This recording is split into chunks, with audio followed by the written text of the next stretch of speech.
తెలంగాణ మాజీ ముఖ్యమంత్రి కల్వకుంట్ల చంద్రశేఖరరావు సాధారణంగా తెలంగాణ సాంప్రదాయ వంటకాలను ముఖ్యంగా ఘాటైన నాటుకోడి పులుసు, పప్పుచారు, పచ్చళ్లను ఇష్టపడతారు.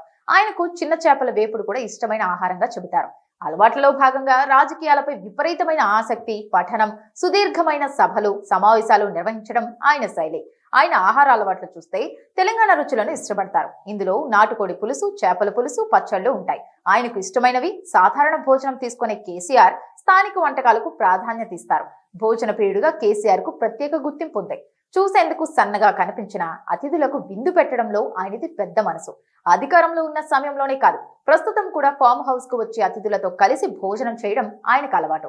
శాకాహారం, మాంసాహారం రెండిటిలోనూ రకరకాల వంటకాలు వండిస్తుంటారు. అయితే భోజనంలో మాంసాహారం లేకపోతే ముద్ద దిగదు అన్న విషయం సన్నిహితులు అంటుంటారు. నాటుకోడి కూర, మేక మాంసం, బోటి, చేపలు తరచూ ఆయన భోజనంలో ఉంటాయి. అయితే వీటన్నిటిలోకి కేసీఆర్ కు అత్యంత ఇష్టమైన కర్రీ తలకాయ కూర. తెలంగాణ ప్రత్యేక వంటకాలలో ఇది ఒకటి. ఈ వంటకం కేసీఆర్ కు ఎంతో ఇష్టమని ఆయన సన్నిహితులు పలుమార్లు వెల్లడించారు. కేసీఆర్ స్వయంగా కూడా ఈ విషయాన్ని వివిధ సందర్భాల్లో ప్రస్తావించారు.